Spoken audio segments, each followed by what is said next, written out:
here I am, this like white woman from North Carolina, parachuting in to do research, speaking to a woman who's been in a Bhutanese refugee camp for 2 decades. Our lives have nothing in common. And yet, as she shares her story, and her grandchildren are running around, and there's a chicken coming there, and they're trying to serve me tang, and she's narrating the story, the most unbelievable human connection is forged. And I think for me, it's that moment that has led me to continually do this work.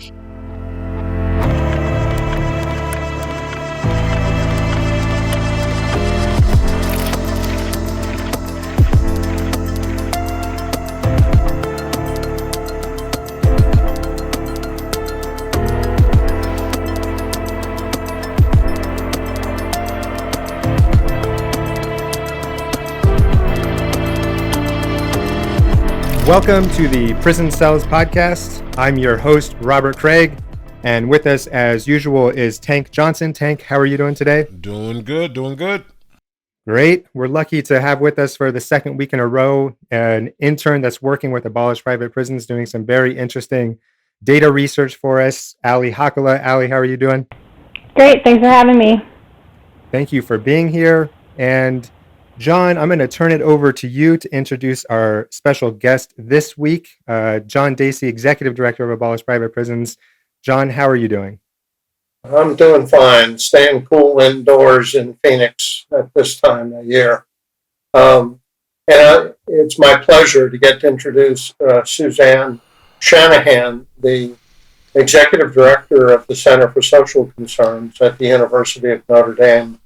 I will let Suzanne talk a lot more about herself, but generally, Suzanne has a Harvard and Stanford education, worked at the University of Dublin, and for 24 years, I believe, at Duke University, where she founded a refugee project and has worked in her career with refugees, people who were forcibly relocated in East Africa, the Middle East, and the United States, and has also worked with victims of child sex trafficking. Suzanne, thank you so much for joining us today. Great. It's wonderful to be here with you all. Suzanne, I wanted to talk first. The genesis of this podcast was John's work founding Abolished Private Prisons. And one of the things that we talk about when we talk about what privatization means to people who are in prison is the dehumanization aspect of it. And as I was looking through your work and all of the stuff that you've been able to accomplish over the last, multiple decades, I thought that theme might resonate with you because it strikes me that the dehumanization aspect of it is also core to some of the trafficking work that you do. Does that sound about right? Yeah, I would say dehumanization is really at the center of the experience of being displaced and or trafficked.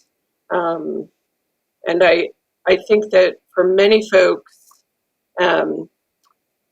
they understand that experience to be one of significant trauma, and it is, but I think the dehumanization dimension of it that tends to be ongoing once people find safety, once people are survivors of trafficking, is one of the most significant challenges they face moving forward. Yeah, and I think, the research that has been done into the human mind and experience, we're seeing the ongoing effects of trauma that don't resolve immediately, right? I think you have this understanding of a situation and somebody is rescued from that situation or the situation resolves itself, and then they're transplanted back into what we might call real life or something, but that trauma is something that they carry with them forever. Yeah, I think they carry it with them forever. I think they also experience the process of recovery very differently oftentimes, in that persons, so refugees, for example, who find safety, on average spend then 19 years in a refugee camp where their agency is fundamentally undermined, where the notion of human flourishing is simply not possible. And under those conditions, that initial trauma is, of course, always present, but there's an additive trauma of what it means not to be able to move forward in one's life. And I think the same experience obtains with many victims of domestic child sex trafficking, in that they have an initial traumatic experience, but there's ongoing trauma that's associated with the lack of resources, the inability to find support for the kinds of needs that they might have moving forward. And so I think for both refugees and victims of trafficking, it's both the initial trauma, but also how systems and supports continue to create kind of exacerbating tensions that for many people are described as worse than the original trauma. Yeah, it's maybe a little bit hard to reconcile with the visceral experience of the trauma itself, but those rebounding and additive things, I think, are something that doesn't have the visceral impact and maybe are not as easy to understand for observers of the experience. But it's felt so personally to those people. Yeah, I think when you if you're someone who has escaped violence in your homeland, found safety somewhere else, and then realized, oh, I can't work, I can't go to school, I'm reliant on food rations that aren't in my natural diet, my children have needs based on their trauma, and there's no one to address those. There's no information about how long you're going to stay. There's no information about when and if this condition will ever get better. And so that liminal state really is quite traumatic and overwhelming, and a source of immense anxiety, stress, depression, etc. Right. And I think in my hurry to talk about the parallels with abolished private prisons and the work that we've done, I think I maybe didn't give you a chance to talk about what your actual work has been, and we sort of jumped right into the theory. So maybe you can explain a little bit about, and I see John laughing because jumping right into the theory is something that I've been accused of a lot. So how did you get to where you are today, I guess, and what sort of personal experiences do you have working with people who have suffered through those traumas? So I would say my work with displaced persons and survivors of human trafficking happened super, super serendipitously. I was working at Duke at the Kenan Institute for Ethics. There was a visiting scholar named Fiona Terry who had worked with Doctors Without Borders for many, many years. She had just written a book on the paradox of humanitarian intervention. So all the unintended consequences when individuals, organizations, and countries intervene in situations. And she was a visiting scholar. She was about my age and had kids my age, and so everybody else said, well, you'll be best friends. And so we befriended one another. We're hanging out, and one day she said to me in the office, she came in, she's like, my husband, who was then in Kathmandu, working with the Red Cross, heard about Bhutanese refugees in Nepal. And we both kind of looked at each other and thought, well, how can you be a refugee from heaven on earth? And we sort of laughed and said, well, he must be confused.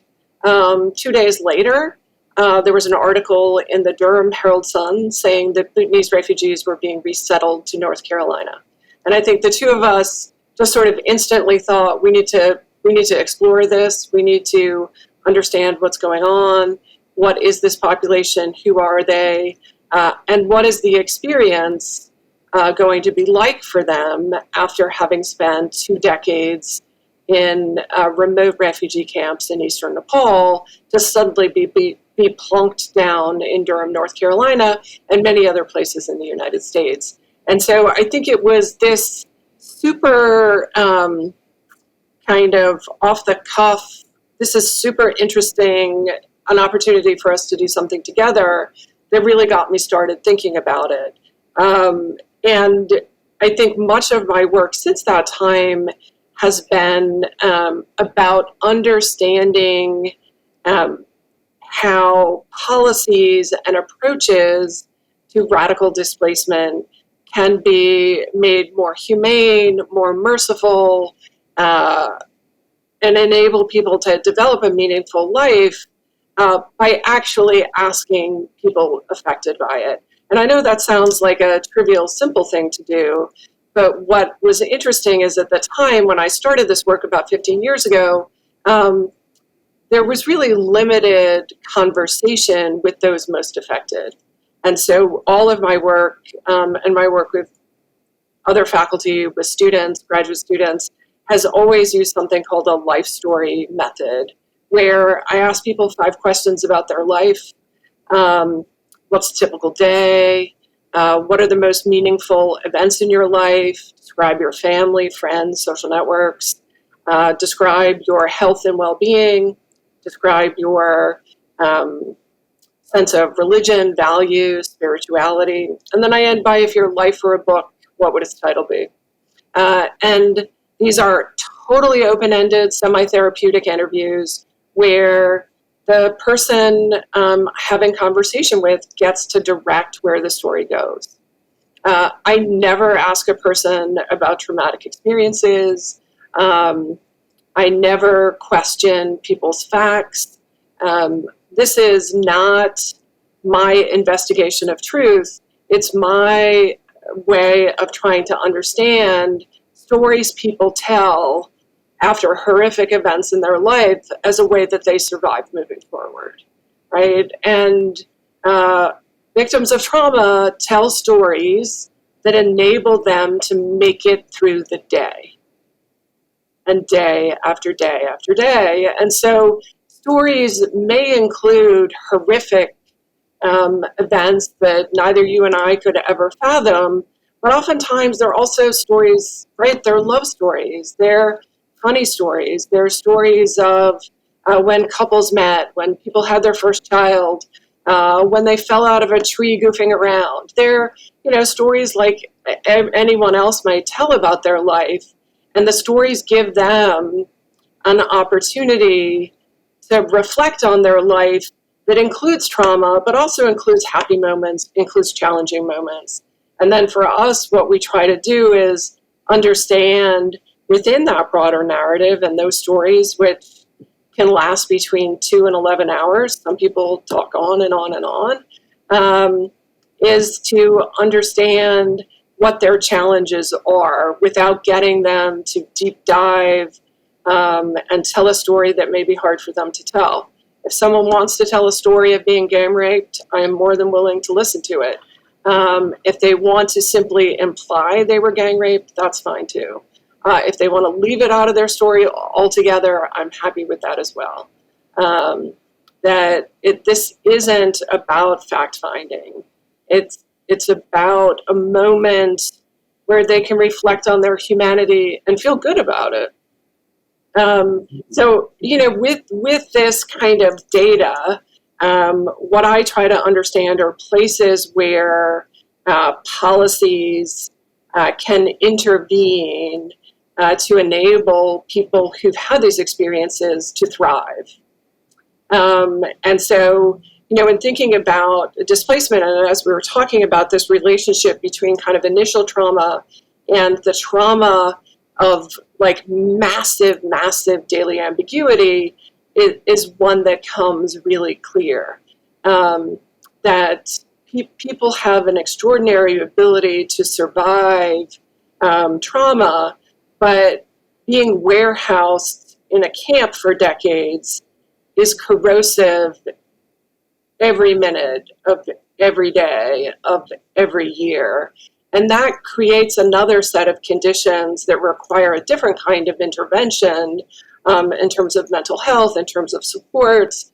And I think this is one of the reasons why there's a real big push internationally to ensure that folks who are displaced in the long term have access to some form of meaningful work, some form of educational opportunities. So you're not just languishing, festering old wounds and worrying about the future.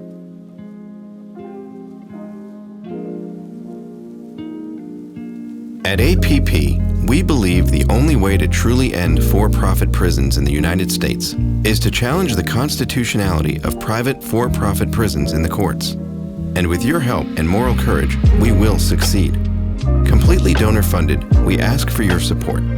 Your tax-deductible contribution will provide vital funding for building the infrastructure necessary to win a fight of this scale. And every dollar will bring us one step closer to our goal of abolishing private prisons. Please join the fight today by visiting abolishprivateprisons.org and click the donate button at the top of the site. And of course, like, share, and subscribe to the Prison Cells podcast from wherever you listen. Now back to the discussion. It's really, really fascinating. So it sounds to me that the interview process itself is both a means and an end, right? You have it's therapeutic almost just by itself for the person to put into words what their own experience is. It allows them to frame what their identity is now as this person who's been displaced, sort of reconcile that with what has happened to them previously to lead them to where they are, and allows them to sort of project forward and see what is my life going to be like. So in that way, it's like an end in itself, but it also sounds like you're saying you can collect a lot of these very individualized stories and use that to tailor policy that's actually helpful to the people who are giving the stories. Is that right? Yeah, so I think that absolutely there is a restorative dimension. These are restorative narratives. I think, if you think of your own experiences, right, we tell different stories about them over time to enable us to feel okay about them. And I think that's partly what's going on. I think in the aggregate, having done hundreds and hundreds and hundreds of them, we're able to identify patterns that then have policy implications. And one of those policy implications is this relationship between initial trauma and ongoing trauma due to lack of information, lack of understanding, lack of ability to lead a meaningful life, the kind of absence of human dignity that we all rely on to enable us to get up in the morning. Sure. And have you found that was a point in a hi Suzanne. Hi there, Ted. That was something that I kind of wanted to jump in here and ask, and through my own, I guess, childhood trauma, I developed certain coping skills that I thought have been extremely effective in my adult life. The way that I framed them, in your experiences, do you see that? I would say, what split would you say where people have adapted those experiences to positive coping skills as they've gotten older?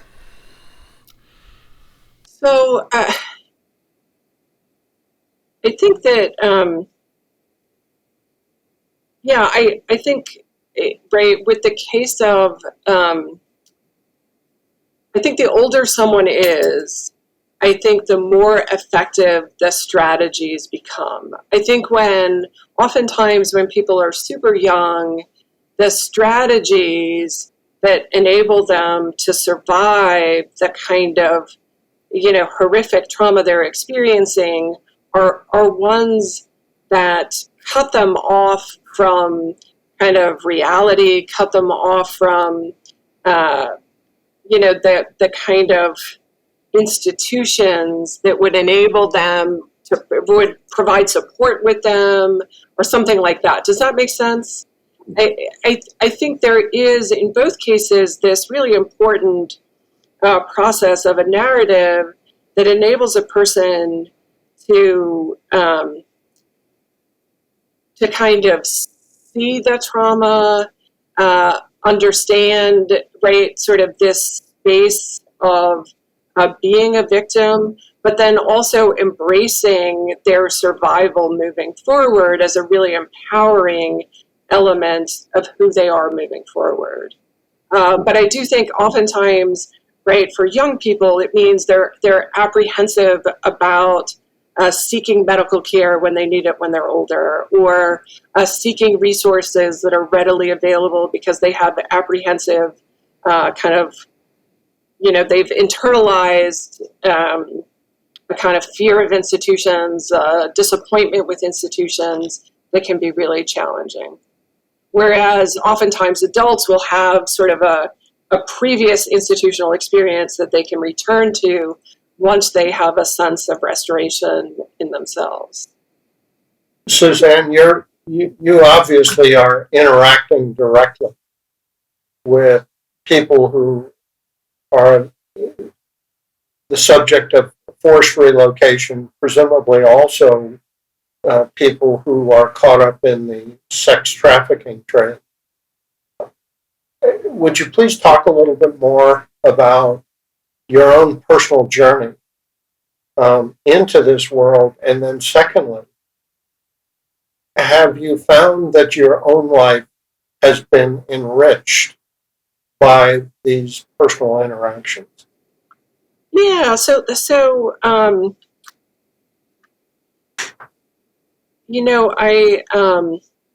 as I said, I jumped into this work somewhat spontaneously. It's and really kind of in a nerdy way, to be honest. So I thought, like, oh my goodness, this is like, as a social scientist, this is like an awesome research opportunity to understand how people are thinking prior to being relocated to the United States, how they're thinking about what justice, equity, fairness are in the world, and then how that's transformed when they arrive.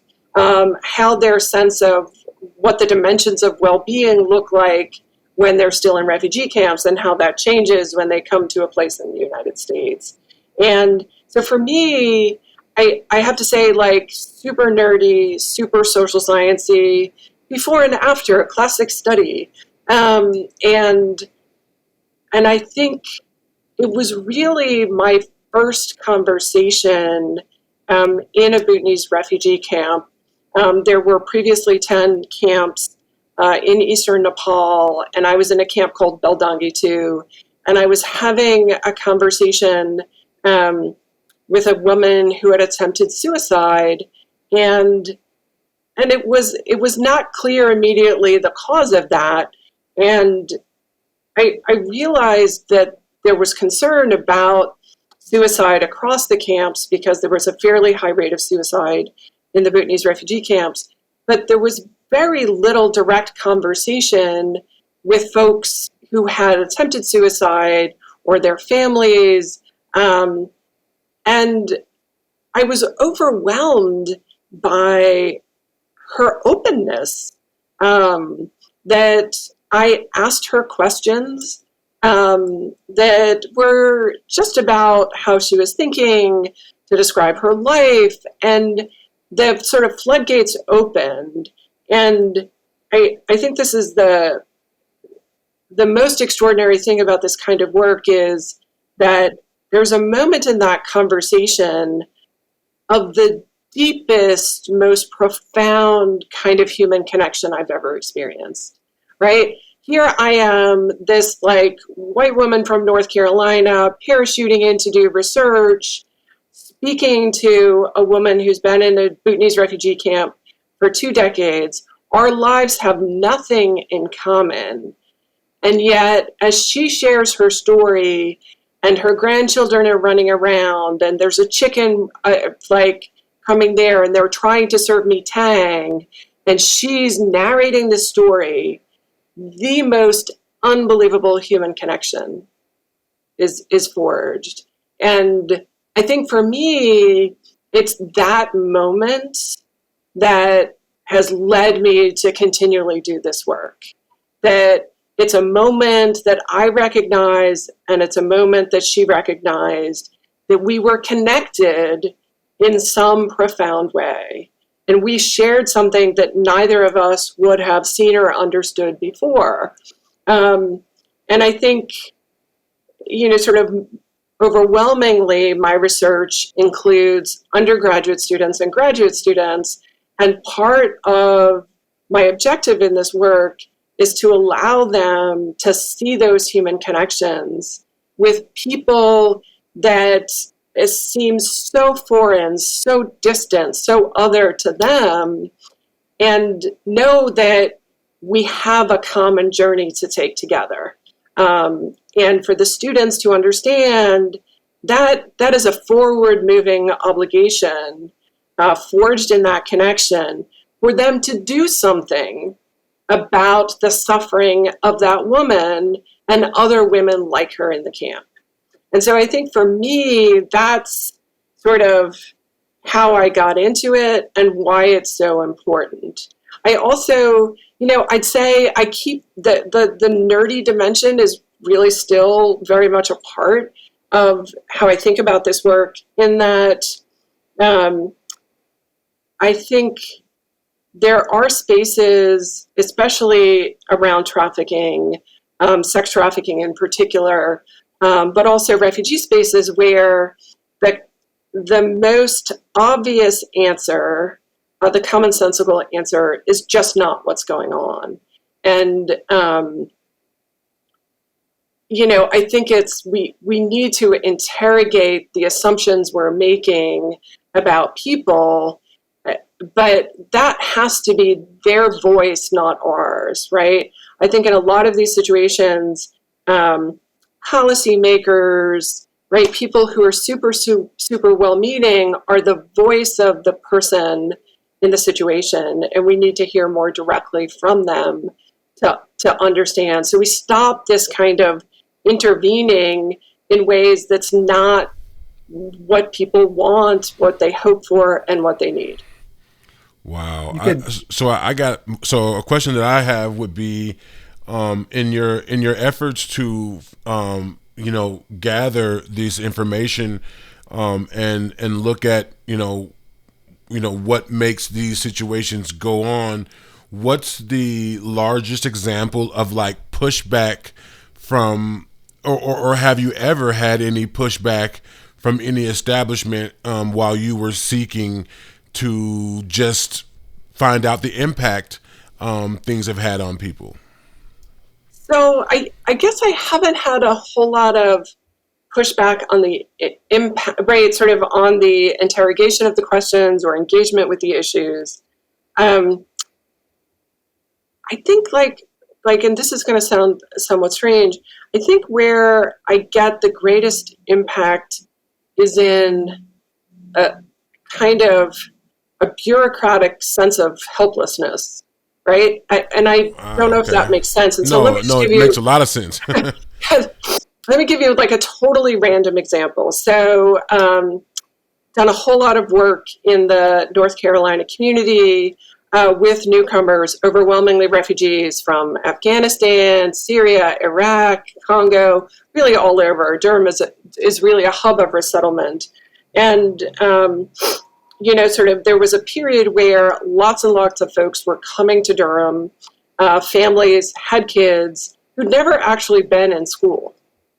And so you have 15, 16, 17-year-olds plunked into a Durham public high school.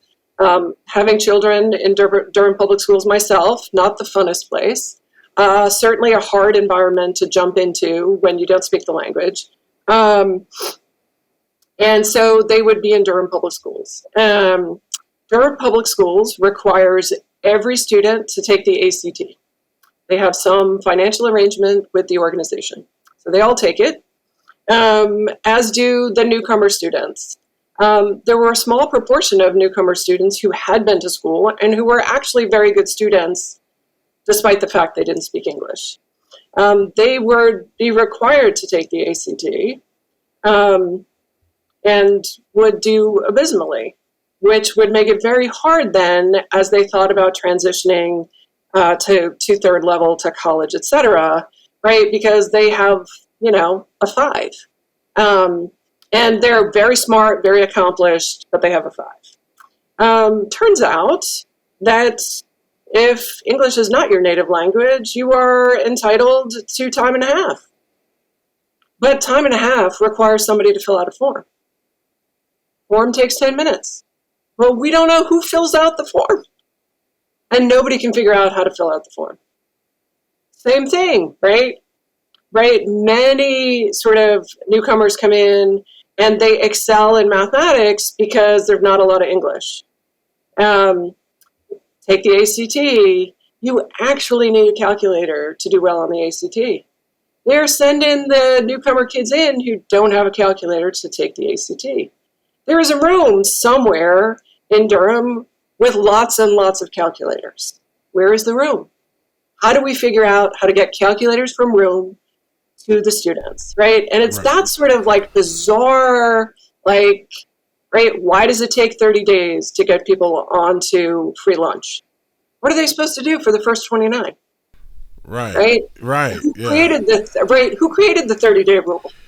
And it's just like these bizarre little things where you have a conversation and everybody's well-meaning, everybody's caring, but there's just this befuddlement on how to do really, really basic things. And I would say that's been my biggest frustration, how well-meaning, thoughtful people can continue to undermine the well-being of so many with incompetence and helplessness. Yeah, I'm with you there. As a person who's worked, played in the NFL, and now I work at the NFL creating resources for the players, it seems like the lowest hanging fruit, the most simple things, they almost purposely overlook or don't do. So I'm completely with you there.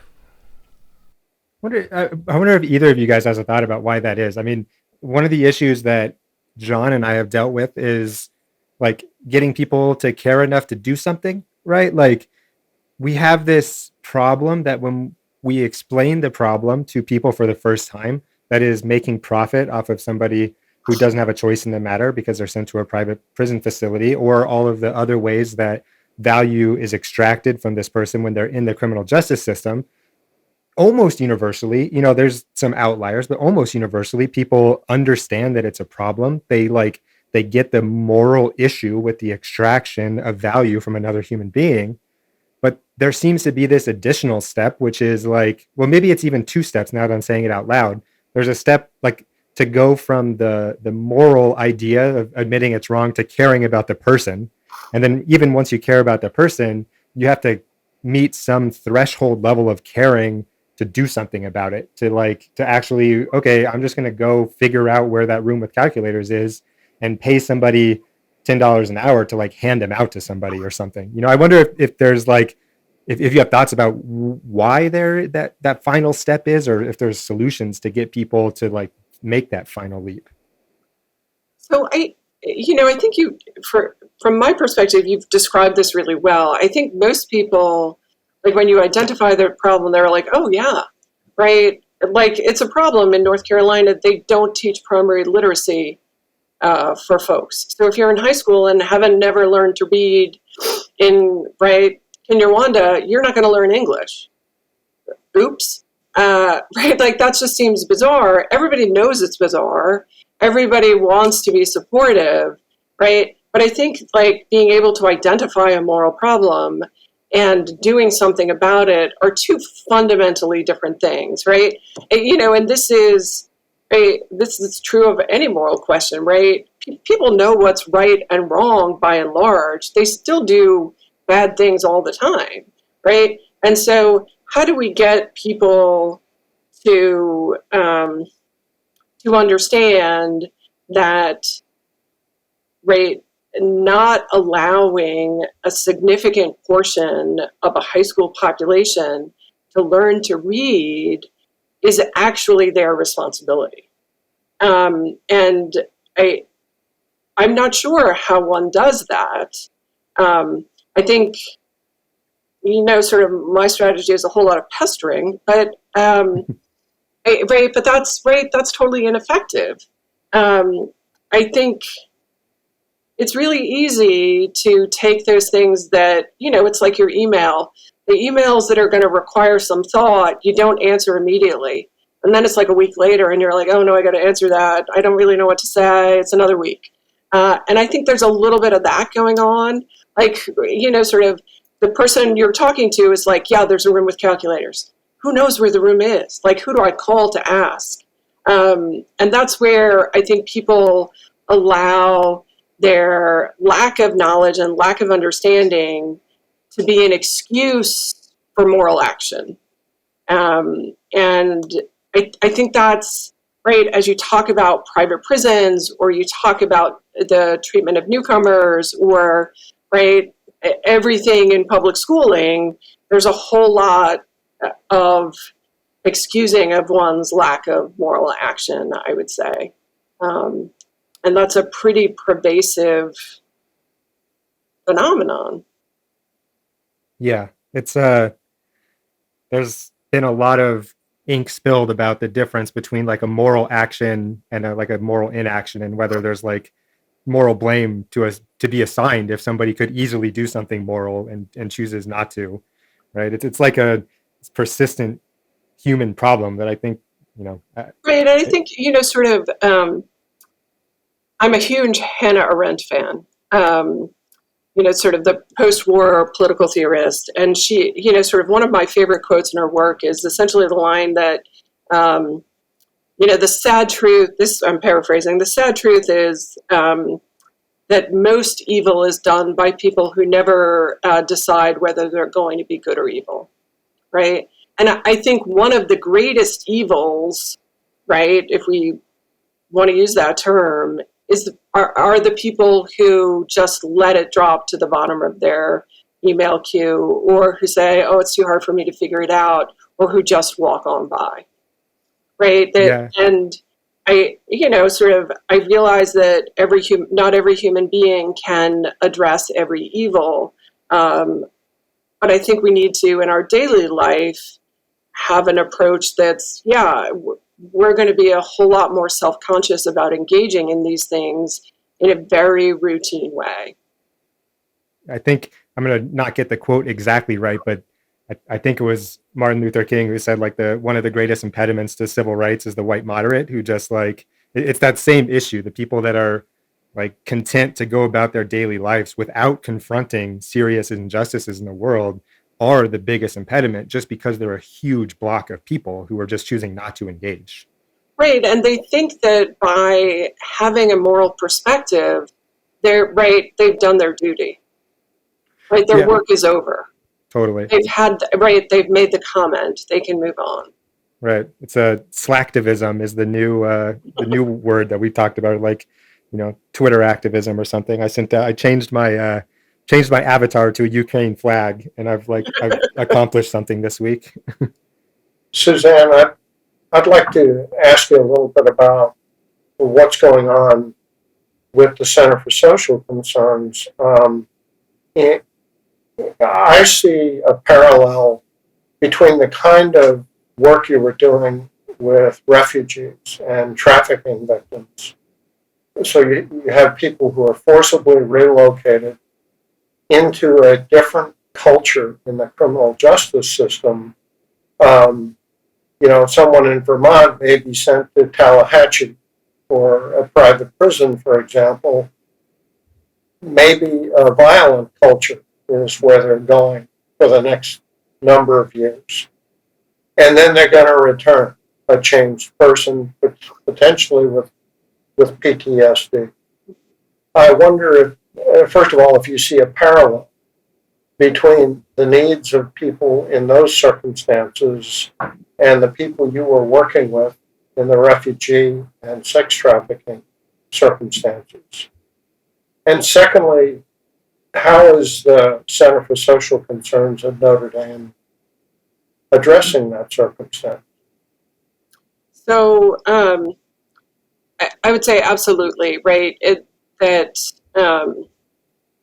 While we think about refugee camps, or we think about detention facilities for survivals of child sex trafficking, right? These are very much in keeping with the model of prisons, right? And the kinds of dehumanization and experience and separation, disorientation are very, very much the same. I think at the Center for Social Concerns, I've been here 9 months. Honestly, I'm still drinking through the fire hose. I feel like a freshman in college trying to figure out everything and anything I can. And so I think where, sort of the Center for Social Concerns has perhaps more, sort of over time had a more heavier foot is looking at the space of mass incarceration, working with newcomers and refugee populations, while part of my work and ongoing work hasn't been a real centerpiece yet, and I hope it might become one of the work here. I think that, and you would know this, that the Center for Social Concerns has been engaged with a number of prison education programs here in Indiana, working with Westville Prison. Two in particular of note. One is the Inside Out program, which offers classes for Notre Dame students and sort of inmates at Westville to simultaneously take a class together. The other is the Moreau Initiative, which is an opportunity for inmates to take liberal arts classes and get college credit through Holy Cross College down the road. I had the opportunity to sort of sit in on the final class of Inside Out this spring. And I think for me, I described this connection in doing an in-depth interview, a life story interview with someone who's a survivor of trafficking or a refugee. And there's this intense moment of humanity. And I think that's really what I saw in amongst the Notre Dame students and their fellow classmates who happen to be on the inside. And I think it is an extraordinary learning opportunity for both parties to think differently about the world. They work on group projects together and try to address a particular community-based social issue. And I think the coming together of those perspectives, is just a space of tremendous humanity, but also offering, I think, really specific and concrete ways to move forward. I think for us, broadly conceived, we're about responding to the demands of justice. I think mass incarceration is really a focal point for the kind of work we hope to do moving forward. Also thinking about doing work in labor, work in poverty, and potentially also in migration space.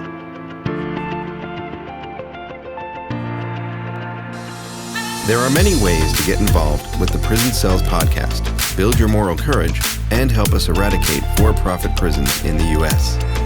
Visit abolishprivateprisons.org today and build the momentum of abolishing private prisons by working with an organization to pass a resolution in support of the cause. Get to know the ins and outs of how private prisons operate and why. Outside of the site, you can write your congressperson and shed light on this awful practice. As always, please like, share, and subscribe to the Prison Cells podcast from wherever you listen. Now back to the discussion.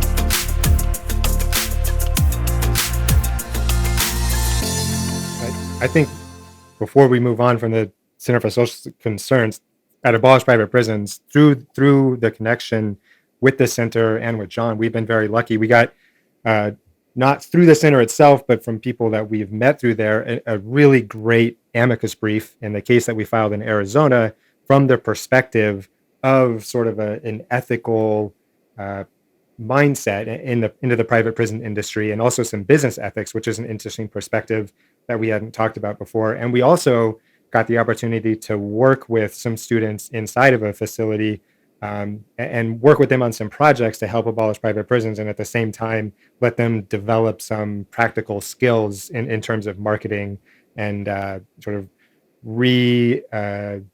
re-sifting through some articles, academic articles and law review articles, and make them more consumable. So that's an ongoing project that we're really happy to work with. And I think that's a cool way for the CSC to facilitate those kinds of opportunities. Great. Oh, I'm so glad to hear. And I have like a self-indulgent nerdy question while we're on the topic that's sort of been floating and formulating around in my mind since you brought it up. The short question is, do you think your classics background informed your work? And you can feel free to tell me that any of my premises are wrong here, but it seems to me that the way that a classics study works is you're reaching through this barrier and using stories to learn about civilizations and groups of people that are very different from your own. And I wonder if that like focus on storytelling, which may be a flawed premise, but that's my understanding of it, has maybe informed the way that you have made this connection.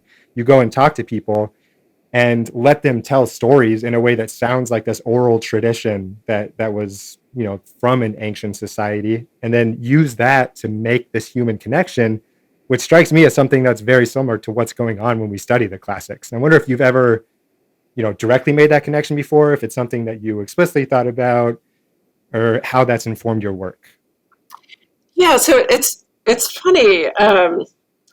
This is such a great question and such an interesting way to think about it. And it in certain ways, it really resonates with how I think about things in general. So I'm a huge consumer of fiction. Some might say a compulsive consumer of fiction. Everything from, sort of your contemporary beach novel to the classics in literature. And I think for me, the classics inform my thinking in two ways. One has to do with the way story informs how I see the world. That it is both through conversations and the sharing of stories in my research that informs how I think analytically, but it's also how literature and story, that's always a piece of how I'm understanding all that data and all those stories together, right? They create this kind of intersection in my thinking. I think that in both ways, just in daily life, there are lines from literature, there are lines from an interview when I'm in the supermarket and something weird happens that I kind of recall together to guide me through the strange, random, weird interaction that I don't know what to do about. And I think they become sort of this archive of understanding and experience that just it enables me and moves me forward just as a human being, as a parent, as a neighbor. I think the other piece in terms of drawing on classics, it's sort of, I think the way I think about the world is very Aristotelian. I think about virtue all the time, right? I think about what it means to be a good person and how do I deliberatively get up every day and try to enact being a good person, and what are the places that I need to do better on and work on. But I also think about what it means what it means to have a good life and what it means to contribute to the common good. And I think all of that for me is really based in a strong Aristotelian tradition that tells me, right, having a good life, right, being, sort of working in defense of the common good, being a good person is a matter of practice. You've got to do it to get good at it. And it's not something that I can just turn on and say, oh, I'll be good today, right? I have to practice it, and I have to know what to do in situations that tell me to move beyond the moral ambivalence to actually go and find the closet and distribute the calculators myself if I have to, right? That's sort of what both of those push me to do. So it's sort of a mix of this kind of Aristotle foundation and then this kind of literature together with these narratives that kind of guide me. But right, there are so many, especially from the interviews, lines that, right, or it's just sort of imprinted on my soul, the way people have understood their human existence, that I borrow and I treasure and enable me to do whatever it is I'm going to do every day. I think left to my own devices, there's a real danger in this turning into a philosophy podcast. I see that John is leaning forward, and I hope he's got a more practical question to bring us back, because that is so interesting to me. So hopefully John can pull us back in a little bit. You never know. Suzanne, we have focused in part on the profit element, the private profit element, which in criminal justice, we see the profit incentive to incarcerate or to keep people's lives forever entangled in the criminal justice system as not just a legal or constitutional issue, but also one of morality and ethics. Based on what you've seen on perhaps a much bigger scale, I don't even know if the public understands how big an issue this refugee circumstance is. What is it that keeps you going? It would be so easy to look at this and think this is all way too big for me, or for even the group of people I'm working with to change. What keeps you going? So, I think there have been many moments in conversation with colleagues in this space and students where the magnitude, right? So more than 90 million people are displaced persons globally. What can one person do? What can 100 people do to address the issues? I look at what's happening on the U.S. border and just shudder, and the intractable nature of that conversation and its visceral qualities, and yet 51 people died in the back of a truck just recently, right? So there's this weird kind of almost moment of helplessness that I frequently confront, like, what is it I can do or anybody can do? But I think over time, I've come to this way of thinking that if a single person has a single better day because of something I did, then I'm good, right? And because that single good day that mother has, she brings that home to her kids, and they have a good day too, right? And that good day, right, can last a week, and can be something that's built upon, right? And so I think, like a lot of people, I was like, I'm gonna fix it, and everything will be great. I think what I've realized is, right, I need to come alongside it and to chip away at it. And so literally, one person, one day, and it's good, I can work from there. And I can do that one person at a time, right? One person who has an opportunity they didn't have before, right, creates a ripple effect in a community that can be extraordinary. And to worry less about, okay, today I'm going to fix it. That doesn't mean I don't think somebody's got to do something really dramatic at the U.S. border.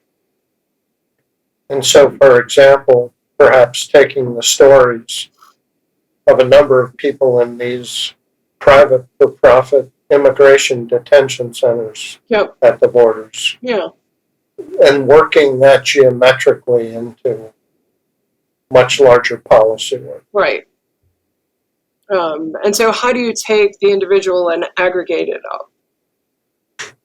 So this may be a nice transition to how we try to wrap these things up, which is a call to action in some sense. I mean, if somebody was listening today and they were inspired to find a room of calculators on their own, metaphorically, Is there an NGO or a nonprofit that you've worked with that you think is doing exemplary work that an individual could say, I am going to do something today to make one person's life better? Are there places that you would recommend that people turn to? Is there like a list of something that are doing good work? Like what can people do if they wanted to get involved today? So I think in the context of the United States with the kind of resettled refugee population, I think people should start in their neighborhood school, with their school board, with their superintendent's office, right? I think one of the things that I have realized is those refugee kids who aren't getting the calculators, so are a whole lot of other kids who can't afford a calculator. And so I think starting in your backyard, in your neighborhood school, right, refugees, people whose low resource conditions make education harder to access, harder to appreciate, harder to be successful at, are in everybody's backyard. I'd also say when we look at a question like domestic child sex trafficking, this is one where I say, wake up, right? There are at least 3 million children trafficked annually. Right on this call right now, there are 6 people, and one of us knows someone who's being trafficked. That we need to be paying much, much better attention. And I realize this isn't a number to call, this isn't, right, an organization to team up with, but I think it's about wake up, and start paying attention to what's around you, because you're going to start to see something that is beyond horrific. In terms of, right, organizations, I could, a list of lots and lots and lots of organizations. Right, I think most of the organizations that resettle in the United States, right, whether it's USCRI, World Relief, Church World Services, I think folks are Catholic Relief Services, they're all really well-meaning people who are trying to step up on these things. I think the sort of situation at the border requires really legislative advocacy in a big way. That we can sit on our hands the way we are as people are dying is just, it's just barbaric. Right. We will include a link to some of those. And Suzanne, if you have any particular ones, we can include them in the show notes, because I think people really do like to just click on something, because that first step is often the hardest. Tank, John, Allie, do you guys have any further questions? Or Suzanne, if you have anything that you want to add that we didn't ask a question about, now's the time. No, thank you. No, thank you very much. I feel very informed. Well, great. Thanks so much, Suzanne, for joining us. Well, thank you all. Yeah. Thanks for joining us, and thanks for everybody for listening. And as usual, you know the drill by now. Spread the story to more people by telling your friends about it. Get one more listen to the podcast. That's one more person that's aware of these very important issues. Leave a review, leave a rating. It really does help the algorithm. And thanks so much for joining Prison Cells. We'll talk to you next week.